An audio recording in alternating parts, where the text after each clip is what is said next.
শুরুতেই দেখে নেব আজকের সংবাদ শিরোনাম। ভোটের আগে রাজনৈতিক চমক, বাম নেতাদের সঙ্গে বৈঠকের পর কি বললেন নওশাদ সিদ্দিকী? মুসলিমদের আপত্তিতে দুর্গাঙ্গনের স্থান বদল, ভোট ব্যাংক বাঁচাতেই এই সিদ্ধান্ত, বিস্ফোরক অভিযোগ শুভেন্দুর। এসআইআর বিতর্কে নতুন মোড়, সীমা খান্নার চ্যাট আমার কাছে বলে বিস্ফোরক অভিষেক। সংখ্যালঘুদের নিয়ে স্রেফ রাজনীতি করছে তৃণমূল, ভোটের আগে মুসলিম সম্প্রদায়কে সতর্ক করলেন সুকান্ত। ২৬-এর ভোটের কিং মেকার তিনি, নির্বাচনের আগে বড় ঘোষণা হুমায়ুনের, তোলপাড় বঙ্গ রাজনীতি। এতক্ষণ শুনছিলেন আজকের সংবাদ শিরোনাম, এবার আসছি বিস্তারিত সংবাদে। তার আগে আপনার কাছে একটি ছোট্ট অনুরোধ, ভিডিওটিতে একটি লাইক দিয়ে আমাদের চ্যানেলটিকে সাবস্ক্রাইব করে আমাদের সঙ্গেই থাকুন। বিধানসভা নির্বাচনের আর মাত্র কয়েকটা মাস বাকি। এই সময় রাজ্যের রাজনীতিতে নতুন করে জোট ও সমঝোতা নিয়ে আলোচনা শুরু হয়েছে। বিশেষ করে বাম শিবির এবং ইন্ডিয়ান সেকুলার ফ্রন্ট এর মধ্যে আবার জোট হতে চলেছে কিনা তা নিয়ে রাজনৈতিক মহলে জোর চর্চা চলছে। এই আবহে শনিবার বিকেলে কলকাতার আলিপুর ইনস্টিটিউটে যান আইএসএফ বিধায়ক নওশাদ সিদ্দিকী। কলকাতার আলিপুর ইনস্টিটিউটে আইএসএফ বিধায়ক নওশাদ সিদ্দিকীর সঙ্গে বৈঠক হয় বামফ্রন্ট চেয়ারম্যান বিমান বসু এবং সিপিএমের রাজ্য সম্পাদক মোহাম্মদ সেলিমের। জানা গিয়েছে, আসন্ন বিধানসভা নির্বাচনে লড়াইয়ের রূপরেখা এবং সম্ভাব্য আসন সমঝোতা নিয়েই মূলত এই বৈঠক হয়েছে। কি বললেন নওশাদ সিদ্দিকী? বৈঠক শেষে সাংবাদিকদের মুখোমুখি হয়ে নওশাদ সিদ্দিকী বলেন, আমরা তৃণমূল কংগ্রেস এবং বিজেপিকে হারাতে চাই। সেই লক্ষ্যেই বামফ্রন্ট চেয়ারম্যান বিমান বসু স্যারের কাছে চিঠি পাঠিয়েছিলাম। কংগ্রেসকেও চিঠি দেওয়া হয়েছে, তবে তাদের তরফে এখনো কোনো উত্তর পাইনি। বিমান বসু আমাদের ডেকে পাঠিয়েছিলেন। তিনি আরও জানান, বৈঠকে আসন সমঝোতা নিয়ে আলোচনা হয়েছে। কোথায় কোন দলের শক্তি বেশি, কে কোন এলাকায় লড়াই করতে আগ্রহী, এই বিষয়গুলো নিয়েই কথা হয়েছে। তবে আপাতত আলোচনা একেবারেই প্রাথমিক স্তরে রয়েছে বলেও স্পষ্ট করেন নওশাদ সিদ্দিকী। অন্যদিকে নওশাদ সিদ্দিকীর সঙ্গে বামফ্রন্টের এই বৈঠক প্রসঙ্গে সিপিএমের রাজ্য সম্পাদক মোহাম্মদ সেলিম বলেন, দুপক্ষের মধ্যে প্রাথমিক স্তরে কিছু কথাবার্তা হয়েছে। তৃণমূল এবং বিজেপি বিরোধী শক্তিগুলিকে একত্রিত করার চেষ্টা চলছে। পাশাপাশি আসন সমঝোতা নিয়ে যাতে অযৌক্তিক কোনো দাবি না ওঠে সেই বিষয়ে আলোচনা হয়েছে। সব মিলিয়ে বিধানসভা নির্বাচনের আগে বাম শিবির ও আইএসএফ এর সম্ভাব্য জোট কোন দিকে এগোয় তা নিয়েই এখন রাজনৈতিক মহলের নজর। এবার আসছি পরবর্তী সংবাদে। রাজ্যের মুখ্যমন্ত্রী মমতা বন্দ্যোপাধ্যায় প্রস্তাবিত দুর্গাঙ্গনের শিলান্যাস ও ভিত পুজোর দিনক্ষণ চূড়ান্ত। বছরের শেষে নিউটাউনের দুর্গাঙ্গন তৈরির প্রক্রিয়া শুরু। পূর্ব ঘোষণা অনুযায়ী 29শে ডিসেম্বর সোমবার নিউটাউনে দুর্গাঙ্গনের শিলান্যাস করবেন মুখ্যমন্ত্রী। তবে এরই মধ্যে নাকি হঠাৎ বিপত্তি, কি নিয়ে সমস্যা? শুভেন্দু অধিকারীর কথায় স্থানীয় মুসলিমদের আপত্তির কারণে নিউটাউনে প্রস্তাবিত দুর্গাঙ্গনের স্থান বদল করা হচ্ছে। এই খবর সামনে আসার পর থেকেই শুরু হয়েছে তীব্র বিতর্ক।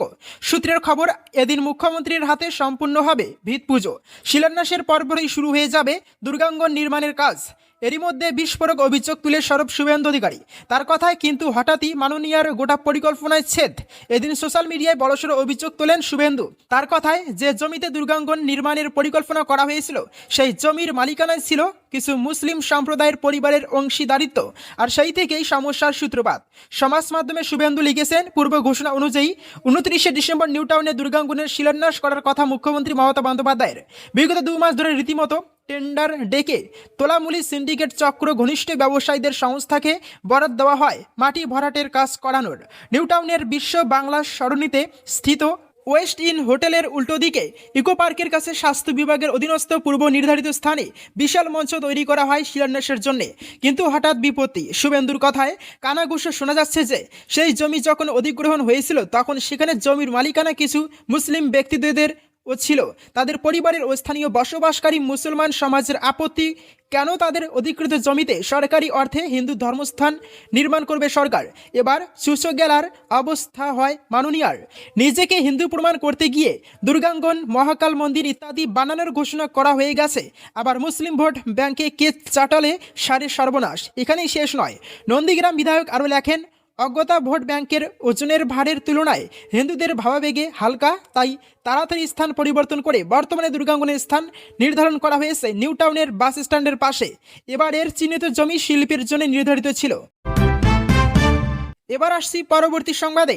এসআইআর এর খসড়া তালিকা প্রকাশের পর থেকেই রাজ্য রাজনীতিতে উত্তাপ বেড়েছে। এখন শুরু হয়েছে শুনানি পর্ব। তার মধ্যেই শাসক ও বিরোধী পক্ষের মধ্যে শুরু হয়েছে তীব্র রাজনৈতিক তরজা। এই পরিস্থিতিতে সাংবাদিক বৈঠক করে এসআইআর প্রক্রিয়া নিয়ে একাধিক গুরুতর অভিযোগ তুললেন তৃণমূল কংগ্রেসের সাধারণ সম্পাদক অভিষেক বন্দ্যোপাধ্যায়। পাশাপাশি সীমা খান্না নামে এক আধিকারিকের ভূমিকা নিয়েও চাঞ্চল্যকর দাবি করেন তিনি। সাংবাদিক বৈঠকে অভিষেক বন্দ্যোপাধ্যায় শুরু থেকে নির্বাচন কমিশনের বিরুদ্ধে সুর চড়ান। তিনি বলেন তার কাছে একাধিক চ্যাটের স্ক্রিনশট রয়েছে যেখানে সীমা খান্না নামে এক মহিলার ভূমিকা নিয়ে প্রশ্ন উঠছে। অভিষেকের দাবি, দিল্লিতে বসে কার অঙ্গুলি হেলনে তিনি কাজ করছেন সেই প্রশ্নের উত্তর নির্বাচন কমিশনকে দিতে হবে। অভিষেক স্পষ্ট করে বলেন, আমার কাছে স্ক্রিনশট রয়েছে। সীমা খান্না বলে একজন ভদ্র মহিলা রয়েছেন, তার ভূমিকা কি, কার নির্দেশে তিনি দিল্লিতে কাজ করছেন। তিনি আরও জানান, সীমা খান্না হলেন DGIT attach to Election Commission of India. অভিষেকের কথায় তার বিরুদ্ধে যদি কোনো অভিযোগ থাকে তবে তিনি যেন তার বিরুদ্ধে মামলা করেন, কারণ তার কাছে চ্যাটের প্রমাণ রয়েছে বলেও দাবি করেন তিনি। এসআইআর প্রসঙ্গে অভিষেক বন্দ্যোপাধ্যায় প্রশ্ন তোলেন, কিভাবে একটি সফটওয়্যার ব্যবহার করে 1,36,00,000 বাঙালিকে সাসপেসিয়াস লিস্টে ঢোকানো হলো। তার দাবি, যদি এত বড় লজিক্যাল ডিসক্রিপেন্সি থাকে তাহলে তিনি সেই তালিকা প্রকাশ করতেই হবে। তিনি বলেন, আপনি চাইলে 2 কোটি 3 কোটি নাম ঢোকান, কিন্তু লিস্ট রিলিজ করতে হবে। তৃণমূল, বিজেপি, কংগ্রেস, সিপিএম সব দলের প্রতিনিধিরা যাচাই করবেন, সাংবাদিকরাও যাবেন। লিস্ট রিলিজ করতে অসুবিধা কোথায়? অভিষেকের অভিযোগ, তাকে বলা হয়েছে তিনি ভুল করেছেন, কিন্তু কি ভুল করেছেন তা এখনও জানানো হয়নি। এবার আসছি পরবর্তী সংবাদে। পশ্চিমবঙ্গের সংখ্যালঘু রাজনীতি ও ভোট ব্যাংক প্রসঙ্গে তৃণমূল কংগ্রেসকে কড়া ভাষায় আক্রমণ করলেন কেন্দ্রীয় শিক্ষা প্রতিমন্ত্রী ও বিজেপির রাজ্য সভাপতি সুকান্ত মজুমদার। শনিবার মালদহের গাজল ব্লকে রাষ্ট্রীয় স্বয়ংসেবক সংঘের একটি সাংগঠনিক কর্মসূচিতে যোগ দিতে এসে সংবাদ মাধ্যমের মুখোমুখি হয়ে তিনি দাবি করেন, বাংলার মুসলিমরা এখন ভোট ব্যাংক রাজনীতির শিকার হয়ে উঠছেন এবং এর ফলেই রাজ্যে হিংসা বাড়ছে। সম্প্রতি দক্ষিণ 24 পরগনার বাসন্তী এলাকার একটি গ্রামে বোমা বিস্ফোরণের ঘটনার উল্লেখ করে সুকান্ত মজুমদার বলেন, এই ধরনের ঘটনা বাংলায় নতুন নয়। তার বক্তব্য, যিনি বোমা তৈরি করেছিলেন তিনি মুসলিম এবং বিস্ফোরণের যে 9 বছরের শিশু আহত হয়েছে সেও মুসলিম। মুসলিম সমাজের এখন বোঝার সময় এসেছে যে তাদের শুধুমাত্র ভোট ব্যাংক হিসাবে ব্যবহার করা হচ্ছে। যতদিন সংখ্যালঘু সংখ্যাগুরু রাজনীতির ফাঁদে তারা আটকে থাকবে ততদিন এই পরিস্থিতির পরিবর্তন হবে না। শিক্ষার গুরুত্ব তুলে ধরে কেন্দ্রীয় মন্ত্রী বলেন, শিক্ষা, সংস্কৃতি ও গবেষণার উপর জোর না দিলে মুসলিম সমাজ থেকে ভবিষ্যতে চিকিৎসক, ইঞ্জিনিয়ার বা প্রাক্তন রাষ্ট্রপতি এপিজে আব্দুল কালামের মতো বিজ্ঞানী তৈরি হবে না। পাশাপাশি তিনি অভিযোগ করেন, কোচবিহার থেকে দক্ষিণবঙ্গ পর্যন্ত বিভিন্ন জেলায় বাংলাদেশ থেকে অনুপ্রবেশকারী ও শরণার্থীর সংখ্যা বেড়েই চলেছে। নাগরিকত্ব সংশোধনী আইন প্রসঙ্গে সুকান্ত মজুমদার বলেন, হিন্দু ও আইনে উল্লেখিত কয়েকটি ধর্মের মানুষের নাগরিকত্ব দেওয়া হবে, অন্যদের ক্ষেত্রে ভোটার তালিকা থেকে নাম বাদ পড়তে পারে। তার অভিযোগ, একাধিক ক্ষেত্রে তৃণমূল কংগ্রেসের বুথ লেভেল এজেন্টরা বুথ লেভেল অফিসারদের উপর চাপ সৃষ্টি করে সন্দেহভাজন অনুপ্রবেশকারীদের নাম ভোটার তালিকায় রেখে দেওয়ার চেষ্টা করেছেন। বিষয়টি নির্বাচন কমিশনের জন্য উদ্বেগজনক বলেও তিনি মন্তব্য করেন এবং জানান, বিজেপি দায়িত্বশীল দল হিসেবে কমিশনকে পূর্ণ সহযোগিতা করবে। রাজ্যে চলমান বিশেষ নিবিড় সংশোধন প্রক্রিয়া নিয়েও প্রশ্ন তোলেন সুকান্ত মজুমদার। এবার আসছি পরবর্তী সংবাদে। সাসপেন্ডেড তৃণমূল নেতা তথা ভরতপুর বিধায়ক হুমায়ুন কবির শনিবার জানিয়েছেন তার প্রতিষ্ঠিত জনতা উন্নয়ন পার্টি পশ্চিমবঙ্গ বিধানসভা নির্বাচনে 182টি আসনে প্রতিদ্বন্দ্বিতা করবে।